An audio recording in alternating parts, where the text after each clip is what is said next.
Hello and welcome once again to Red Gaming Tech. My name is Marta. Today is the 15th of December and I'm here as always to give you a daily dose of your latest gaming news. This time I'm bringing you some news from Ultra Street Fighter 4 as Capcom has given us a little bit of information on the upcoming update, as it will be including online training and 3v3 team matches. Now, for those of you wondering, the online training mode will work a lot like the existing one, except you can invite other players to train against in the online multiplayer. Now, Capcom is hoping that it will make training more exciting. Of course, currently you can only train against a CPU or another local player, and also encourage players to ask for and also give constructive criticism after competitive online matches. And I think the online training mode will be especially useful for learning setups, mix-ups, various timings, and ambiguous cross-ups as well. And it's been something that's been heavily requested for quite some time, and it might make the learning of combos and all that less tedious, as that's something that I personally always struggled with, as I don't really want to just sit there for hours on end learning each different combo. I just want to get in there and actually pew pew pew and, you know, have fun, that thing that gaming is kind of all about. So I think this is definitely a good move by Capcom. Another added benefit, of course, is that it will help train you to the online environment, as in, of course, the inevitable latency issues, as of course, you're not going to get that 100% smooth experience that you get when someone is sitting right next to you practicing with you, or if you're against, of course, the CPU. So that's also a nice little addition there. This is not the only new addition, however. There will also be Team Battle Mode, which will add the previously mentioned 3v3 online match, and here you can team up with 2 other players and then of course pit yourselves against another team of 3. Now, each character will use a single life bar across multiple rounds, and you will gain a small number of life with each victory.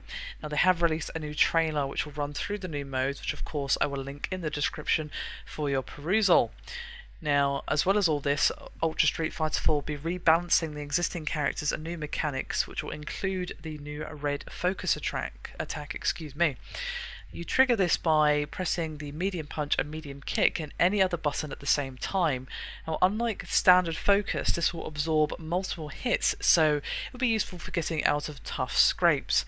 Now, of course, as well as all this, there is the confirmed 5th new character, which there's very little information on at this time, other than the fact that she is female, which does of course cross several characters that could have been off the list but doesn't really tell us much else. Now, 4 have been officially announced, which include Poison, Hugo, and Alina, and of course Relento, and will be upping the playable character count to 44. And of course, we're going to be getting 6 new arenas as well, so this is a rather massive update to say the least. Now, what do I think? Well, I used to be pretty heavily into fighting games when I was really quite young. I think Tekken 2 was probably one of the first games I actually owned on the PlayStation 1, and Tekken 3 was probably my most played game of all time until I discovered Resident Evil 2. But these days I'm not into them as much, and I do have Super Street Fighter 4 Arcade Edition on the PC, but I haven't really gotten into it that much, and I feel like the learning curve was probably one of the things that kind of stopped me, as yeah, it was fun to kind of go on there and mash buttons, but inevitably I'd get bored of that, and whenever I ventured onto the online mode, I, well, got a thorough smackdown, to say the least. So I feel like these additions may help a little bit with that. Of course, you know, an online training mode can't give you actual skill if you don't have it, but still, it might make the learning curve less tedious for those of us who have perhaps taken a rather long break from the fighting game community or scene, or whatever word you want to use.